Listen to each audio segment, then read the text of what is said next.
Have you ever skipped a beat or a letter that changed the trajectory of your life? Picture this.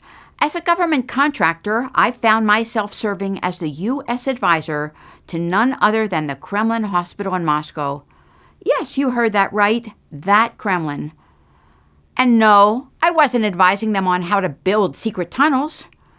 I was there to help set up a foreign patient department.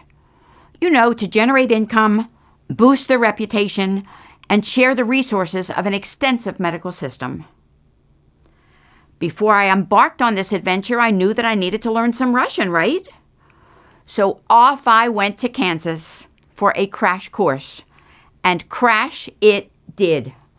After 4 days, our instructor vanished into thin air. Poof! Maybe he defected to teach English in Siberia. We'll never know.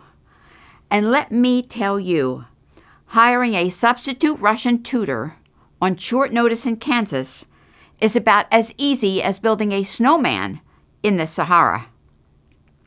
But fear not, I didn't let a little thing like language barriers stop me. Arriving in Moscow, I traveled to my 43-meter, picture a dorm room, apartment.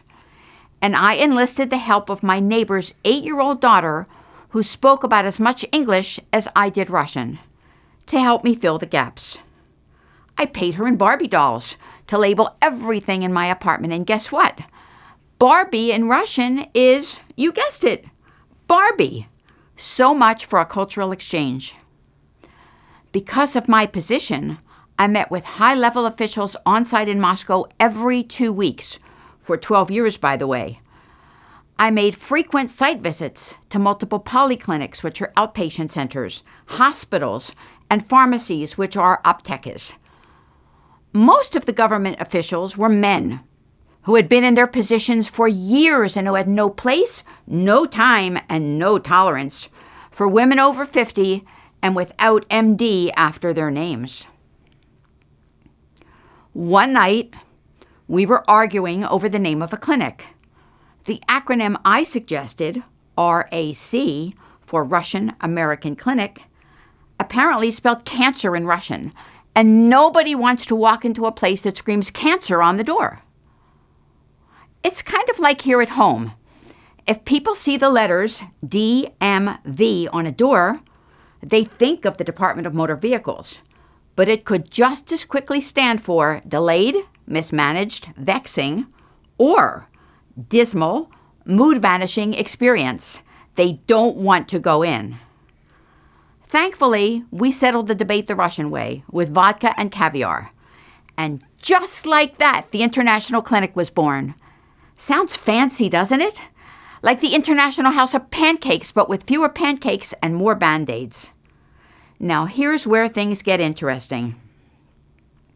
After a long evening of negotiations, I needed a ride home.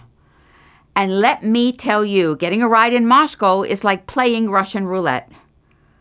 I tried to ask for a car in my best Russian, and I said, "Извините меня, пожалуйста, я хочу мужчина."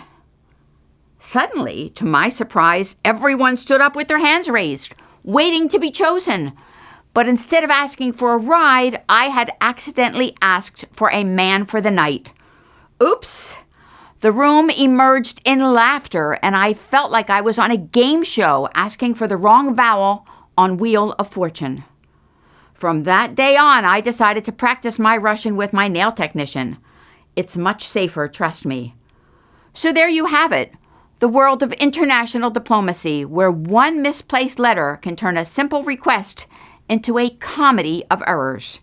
And hey, if all else fails, remember, Barbie is still just Barbie.